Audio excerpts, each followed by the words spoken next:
Okay guys, finally I am taking a look at the latest from Apple, and you guessed it, the beautiful iPhone XR.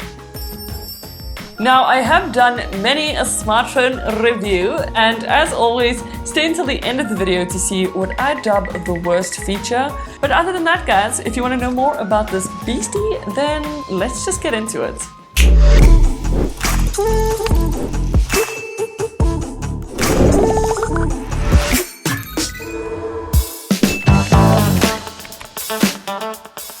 And first up, taking a look at what you get inside your iPhone XR box. I love how they display the device on the outside. I got the coral one, and as you can see, in true iPhone fashion, everything looks clean, neat, tidy, and very sophisticated. Then you of course get your charging cable in the box, which is USB to Lightning connector. Not yet USB-C like the iPad Pro, but that's all good.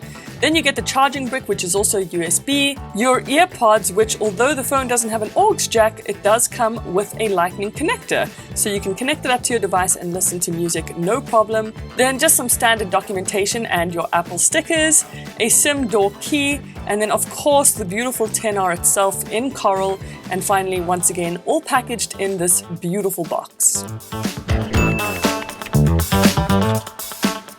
On to the look and feel, and the iPhone XR is nothing short of stunning. What I really like is the way they colored the aluminium frame to match with the phone, and it is just so beautiful guys. It's got a glass front and back, so it's quite a slippery device, but feels once again extremely premium.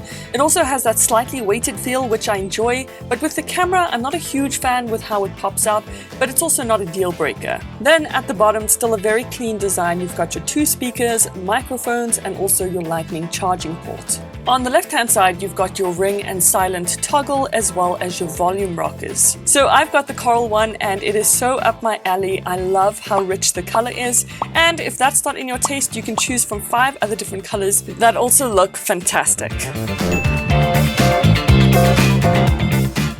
So this device has the largest LCD screen on an iPhone ever, with a liquid retina display. So far, this type of display is only found on the iPhone XR, and basically with a liquid retina display, it makes it harder for the human eye to actually see each individual pixel on the display, and although it's not full HD, only HD, it still has a magnificent 6.1-inch display that will not disappoint. Now on to size, and for anyone who may be curious or wondering, the XR is actually slightly bigger than the XS, but is slightly smaller than the XS Max, so it fits right in between those two devices. I actually think it's a great size. It fits nicely in the hand and it's super comfortable. Just so you guys have a good idea of the size, it's roughly 75.7 millimeters wide and 150.9 millimeters long. It's less than a centimeter thick, and like I said, a bit weighty, so 194 grams. Then to compare, on the left hand side we have the iPhone 6 Plus, not much bigger than the iPhone XR, and then finally to the right, the Samsung Galaxy S10 Plus.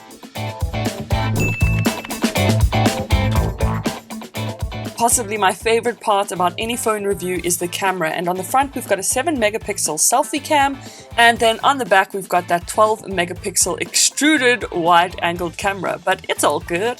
I don't know what it is about iPhones, but there really is something just magical when it comes to their cameras. It captures the most beautiful images, and I was really surprised at how stunning some of these came out. Of course, there are a lot of settings you can go through and various modes. Here are some images I took with the back camera, and again, as mentioned, they are just such fantastic shots. I used live mode, but I just found it struggled a bit sometimes.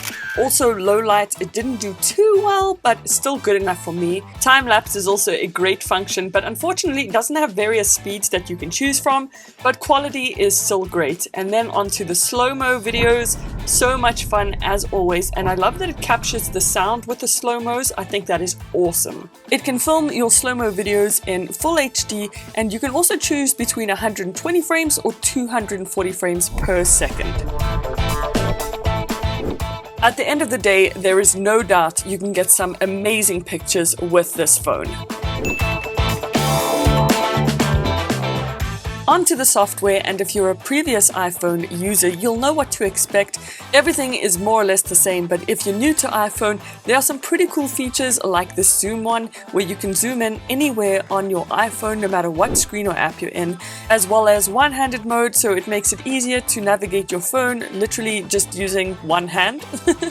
Recent applications can also be toggled through very easily and exited with ease. So there are some really great functions. The control panel can also be accessed with absolute ease, and you can toggle various things on and off here, change the brightness of your screen, all your kind of standard stuff that you've come to recognize in the control panel. But ultimately, this is kind of the same user interface that we've seen for years. The iPhone XR's battery is not massive, but the software supports great battery life because of how it's been optimized. So it's just under 3000 milliamp hours, but interestingly has more milliamp hours than the iPhone XS. As you guys well know, it charges via lightning cable, and in fact iPhone just brought out an 18-watt charging brick, which is epic. It also supports fast charging as well as wireless charging. Yay! Then onto some other features, and as you see, this is where the SIM door is opened for you to place your SIM in. Unfortunately, of course, as you know, it can't hold external memory, so no external SD card. However, it is IP67 rated, so it can withstand water up to 1 meter as well as splashes.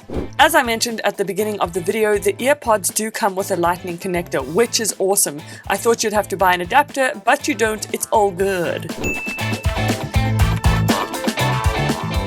Finally guys, onto what I dub the worst thing about this phone. It's not necessarily software, but it's the customizability of the software, if that makes sense. I just don't like that I can't get custom icon packs or really change the home screen grid and how everything works there, or customize the widgets or have always on display, things like that. I just feel like iPhone lacks in those areas, and it frustrates me because I want things to look a certain way or be in a certain area, and I just feel limited when it comes to iPhone.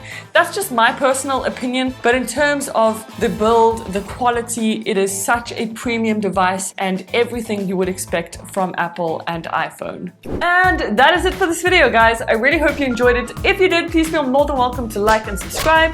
You can also check out some of my other device reviews right over here. But guys, thank you so much for watching, and I'll see you in the next one. Toodles!